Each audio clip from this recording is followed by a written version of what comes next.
اگلا دن چڑھ گیا۔ دوپہر، شام اور پھر سورج کو چھپاتی کالی سیاہ ردا اوڑھتی رات بھی آن ٹپکی، مگر سائیکا کے رویے میں ذرا بھی لچک نہ پیدا ہوئی۔ اب کہ نیلم حقیقتاً پریشان ہو چکی تھی، آج وہ سینٹر بھی بغیر چادر اور اسکارف کے گئی۔ دوپٹہ اوڑھے، ٹیل شرٹ اور کھڑے پاجامے میں وہ بے حد حسین لگ رہی تھی، مگر سائیکا نے اسے تب بھی نہ ٹوکا۔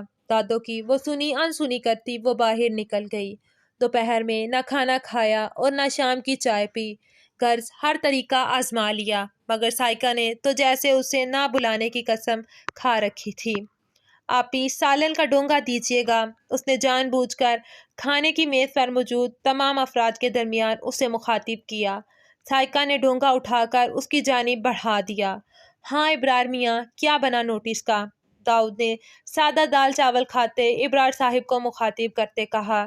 جی اماں، کرایہ داروں کو نوٹس تو مہینے کے شروع میں ہی بھیج دیا تھا، آج 29 ہے، کل چلے جائیں گے۔ نئے کرایہ دار بھی بڑی فیملیز ہی مل رہی ہیں، علاقہ بھی تو ایسا ہے، تو تفصیلاً بتانے لگے۔ ارے میاں، یہ بڑے بڑے خاندان بھلا 2-3 کمروں کے مکان میں کیسے آ جاتے ہیں؟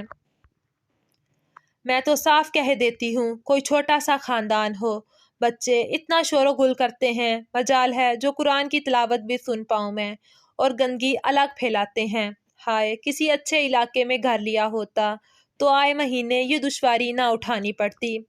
دادوں نے سرد آہ بھرتے اپنی پلیٹ میں اور سالن نکال لیا، ساتھ گندم کے آٹے کی نرم روٹی توڑنے لگیں۔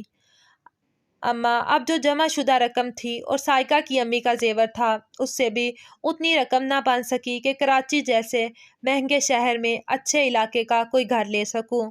اس محلے میں بھی زمین کا ٹکڑا مل گیا، غنیمت جانا میں نے، ابرار صاحب نے مزید تبصرہ کرتے کہا۔ عجیب و غریب محلہ، کچرے سے بھری گلیاں اور تھرڈ کلاس لوگ۔ نیلم نے بھی گفتگو میں حصہ لیا۔ چپ کر تو، بڑی میم آئی ہے، 18 کی ہونے جا رہی ہے، مگر عقل گھٹنوں میں ہے، یہ بھی نہیں پتا کہ کہاں کیا بات کرنی چاہیے اور کیا نہیں۔ دادوں کے جھڑکنے پر اس نے برا سا منہ بناتے دوبارہ کھانا شروع کر دیا۔ دادوں نے ابرار صاحب کو دیکھا اور پھر دوبارہ شروع ہو گئیں۔ یہ حارث کب آ رہا ہے؟ ماشاءاللہ سے 5واں سال چڑھ گیا ہے اسے دبئی گئے۔ 18 سال کی تھی سائیکا جب اس کی خالہ کے پرزور اصرار پر اس کا اور حارث میاں کا نکاح کر دیا گیا تھا۔ اب تو 5 سال کا عرصہ بھی بیتنے کو ہے۔ بھائی ابرار میاں، تمہارا کوئی ارادہ ہے بیٹی کو رخصت کرنے کا کہ نہیں؟ میں تو کہتی ہوں کہ اس آفت کو بھی ساتھ ہی رخصت کر دو، 12ویں کے امتحان ہونے والے ہیں، بس 4-5 ماہ میں 18 کی ہو جائے گی، تم کیا کہتے ہو؟ دادو بغیر لحاظ کے بچیوں کے سامنے ہی شروع ہو چکی تھی۔ نیلم نے چمچ زور سے پلیٹ میں پٹکا۔ ابرار صاحب نے لمبی سانس کھینچتے پلیٹ کھسکائی اور جگ سے گلاس پانی میں انڈیلنے لگے۔ اماں، اس سال نومبر تک شاید حارث آ جائے، تب دیکھتے ہیں رخصتی کی کیا تاریخ رکھنی ہے، اور نیلم کو کیوں گھسیٹ رہی ہیں؟ گڑیا ہے ابھی تو ننھی سی، اس کو تو معاف ہی رکھیں آپ۔ آخر میں ان کا لہجہ ہلکا پھلکا سا ہو گیا تھا۔ گڑیا، سائیکا جب اتنی تھی تو ماشاءاللہ بچی نے پورا گھر سنبھال رکھا تھا، ساتھ اس گڑیا کو بھی، دادوں نے گڑیا چباتے ہوئے کہا تھا، تو میز پر موجود تمام افراد مسکرا دیے۔ سر، آپ نے ایگل کو دوپہر کا بلایا ہے، اب تو رات ہو گئی ہے۔ ڈیک نے اسٹڈی میں مصروف ایم ایس کو 7:30 بجے انٹرکام کھڑکاتے کہا تھا، ڈائننگ ہال میں ملاقات ہوتی ہے۔ بات مکمل کر کے اس نے کارڈ لیس واپس رکھ دیا۔ ایم ایس پلازا کی نصف سے زائد دیواریں شیشے کی تھی۔ بڑے سے کشادہ ڈائننگ ہال میں ہر طرف شیشے کی سلائڈز تھی، جس کی ایک طرف باہر بنا سوئمنگ پول نظر آ رہا تھا، جبکہ دوسری طرف تحت نگاہ تک پھیلی گھاس اور خوبصورت و منفرد پتھروں سے تیار کردہ روش آنکھوں کی پتلیوں میں سما رہی تھی۔ ہارڈ ووڈ کا فرش جس کا رنگ بہت گہرا تھا، جبکہ میز بھی شیشے کی اور اس پر پڑا ہر برتن تقریباً شیشے کا تھا۔ میز پر سجے پکوانوں کی اشتہا انگیز خوشبو پورے ہال میں پھیلی تھی۔ 12 کرسیوں والی میز کی ایک کرسی پر ٹکا ایگل بھی آج بھی اپنے مخصوص انداز میں آس پاس کا جائزہ لینے میں مصروف تھا۔ ڈیک جلے پیر کی بلی کی طرح چکر لگانے میں مصروف تھا، گویا پنڈولم بنا ہوا تھا۔ بھاری قدموں کی چاپ پر ایگل نے سر اٹھا کر دیکھا۔ براؤن بال، کثرتی بدن، انابی ہونٹ، غلافی آنکھیں، سفید دھمکتی رنگت اور بھورے بالوں سے بھرے مضبوط سخت ہاتھ اور کھڑی مغرور ناک۔ ایگل کو یک لخت ہی افسوس ہوا۔ بادشاہوں سا حسن و جمال رکھنے والا شخص در حقیقت ایک درندہ صفت انسان تھا۔ وہ تو بچپن کی کہانیوں میں ظالم بادشاہ کا کردار بھی ادا کرنے کے لائق نہیں تھا۔ ظلم کی اوپری سطح درندگی، وہ تخت جہاں کی اولین نشست پر منہاج ازدحاق پورے استحقاق سے برا جمان تھا۔ بسم اللہ کرو ایگل۔ اس کے بسم اللہ کہنے پر ایگل کا حلق تک کڑوا ہو گیا۔ حیرت ہے ایم ایس، تمہیں خدا یاد ہے؟ وہ دل میں اس سے مخاطب ہوا، پھر پلیٹ تھامنے لگا۔ جب ایک باوردی شخص نے اس کے پاس آ کر ڈشز پاس کرنے جبکہ اسی طرح کی وردی میں ملبوس دو افراد ایم ایس کے دائیں بائیں کھڑے اسے پلیٹ، چھری، کانٹے، ڈش، ہر چیز پکڑا رہے تھے، ان کے انداز سے پتہ چل رہا تھا کہ وہ اپنے مالک کی عادات سے واقف ہیں۔ تمام مطلوبہ اشیاء مل جانے پر ایم ایس نے ملازموں کو جانے کا اشارہ کر دیا اور ڈیک کو بیٹھنے کا۔ وہ ایگل کے ساتھ دو کرسیاں چھوڑ کر تیسری پر بیٹھ گیا۔ تمہاری بڑی تعریف سنی ہے ایگل، ایم ایس نے ٹھہرے لہجے میں عام سے انداز میں بریانی نگلتے ایگل سے کہا، جس کی پلیٹ میں چاول جا بجا بکھرے تھے۔ کرم نوازی ہے آپ کی۔ چکن کا پیس اٹھاتے مصروف انداز میں ایگل نے جواب دیا، چھوٹے صاحب میرے کام کا بندہ نہیں نکلا، 2 بار ریڈ پڑنے پر تھانے بھی جا چکا ہے، اور اس کی کام کے لیے بھی مجھے الگ بندے کا انتظام کرنا پڑتا ہے، اور جامعہ کے طلبہ کی بھی ابھی تک وہی تعداد ہے، اس میں بھی اضافہ نہیں ہوا۔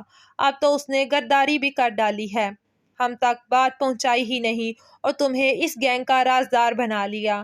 عادت کے مطابق اس نے تفصیل سے بات کی۔ وہ سب تو ٹھیک ہے استاد، مگر ہم آپ کے لیے کیا کر سکتے ہیں؟ ایگل نے اب کی بار کھانے سے توجہ ہٹاتے پوچھا تھا۔ اچھا سوال ہے، اور اس کا بہت زبردست جواب ہے میرے پاس۔ ایم ایس نے وائٹن کے اسٹائلش گلاس میں پڑے پانی کو حلق میں اتارنا شروع کیا۔ البتہ ایگل اب بھی اسی کی جانب متوجہ اگلی بات کا منتظر تھا۔ تم میرے سے زیادہ یہ کام اپنے لیے کرو گے؟ ایگل نے تعجب سے آنکھیں سکیڑی، جو آج بھی سرمے سے لبالب بھری پڑی تھی۔ یا اپنے لیے؟ دیکھو بھائی، دولت اور پیسہ آتے کسی کو بری لگتی ہے۔ اس نے بات شروع کرتے اطمینان سے کرسی کی پشت سے ٹیک لگاتے ہاتھوں کی انگلیاں باہم ایک دوسرے میں پیوست کرتے کہا، چھوٹے صاحب کام کا بندہ نہیں، مگر میرا ایک اصول ہے، جس کو ایک بار اپنے ساتھ شامل کر لوں کبھی اسے بے یار و مددگار نہیں چھوڑ سکتا۔ اس لیے اب جو بھی کنٹریکٹ سائن ہوگا اس کا معاوضہ 60% تمہارا جبکہ 40% چھوٹے صاحب کا ہوگا۔ ہاں، اگر کوئی رسکی ڈلیوری تم نے اکیلے سر کر لی تو تمہیں اس کا پورا معاوضہ ملے گا۔ ایم ایس نے ایک خاکی رنگ کا لفافہ اس کی جانب اچھالا، جسے اس نے سراج سے کیچ کیا تھا۔ ایم ایس اس کی مکمل توجہ سے متاثر ہوتے مسکرایا تھا۔